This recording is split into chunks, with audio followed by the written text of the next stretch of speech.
வர்தா புயலின் தாக்கம் குறித்து ஓய்வு பெற்ற வானிலை ஆய்வு மைய இயக்குனர் ரமணன் நம்மிடையே இணைப்பில் இருக்கிறார். அவரிடம் கேட்கலாம். சார் வணக்கம். வர்தா புயலின் தாக்கம் சென்னையில் எந்த அளவிற்கு இருக்கும்? அதாவது இப்போ வந்து மிக தீவிர புயலாக நேற்று இருந்தது வந்து இப்போ தீவிர புயலாக மாறி இருக்கக்கூடும். அது கரைக்கு அருகே வரும்போது அது சற்று வலுவிழந்து ஒரு புயலாக வரும் தான் வானிலை ஆய்வு மையம் செய்தி குறிப்பு சொல்லியிருக்காங்க.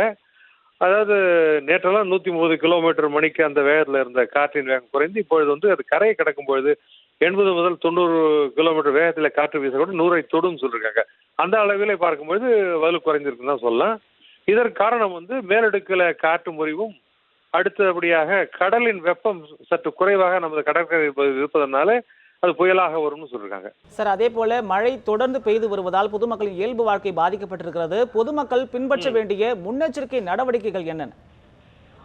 கண்டிப்பாக வந்து பின்பற்ற வேண்டியது அப்படின்னாக்க சில இடங்களில் தாழ்வான பகுதிகளில் இருப்பவங்களாம் மேட்டு பகுதிக்கு வர வேண்டும். அது முக்கியம். அடுத்தது வந்து இந்த அலை எழுச்சி என்பது வந்து புயலுடைய மையத்துக்கு வடக்கே தான் இருக்கும். ஸோ அந்த அளவில் பார்க்கும்போது திருவள்ளூர் மாவட்டங்கள்லாம் இருப்பதற்கான வாய்ப்பு உண்டு. ஸோ அதனால் வந்து அலை எழுச்சி அதிகமாக இருப்பதனால தாழ்வான பகுதியிலிருந்து மக்கள் கண்டிப்பாக வர வேண்டும். அடுத்தது வந்து நல்ல நீர், நல்ல உணவு, அடுத்தது வந்து மாத்திரை மருந்தெல்லாம் வைத்துக் கொள்வது நல்லது. அடுத்தது ஜன்னல்லாம் மூடிடணும், ரொம்ப காற்று அதிக வேகமாக வீசுவதன் காரணத்தினால. அடுத்தது சில இடங்களில் மின்தடை ஏற்படலாம். ஏன்னா பூமி வழியாக இந்த கேபிள்ஸ் எல்லாம் வெளியிலேருந்து கேபிள் இருக்குன்னா அந்த இடத்துல மின்தடை வருவதற்கான வாய்ப்பு உண்டு.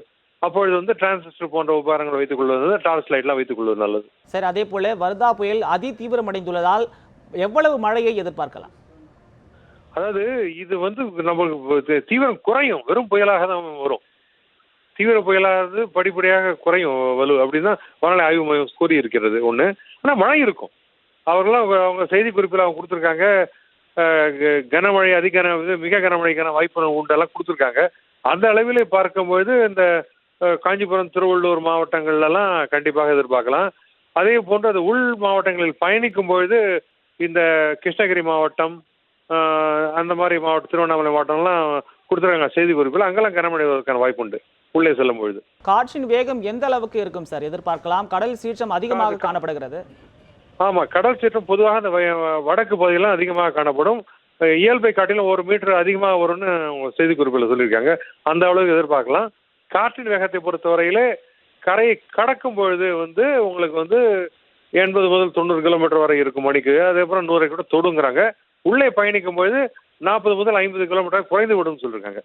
நிச்சயமாக சார், நம்மிடையே வந்து தொலைபேசி வாயிலாக உங்களுடைய கருத்துக்களை பதிவு செய்தமைக்கு நன்றி.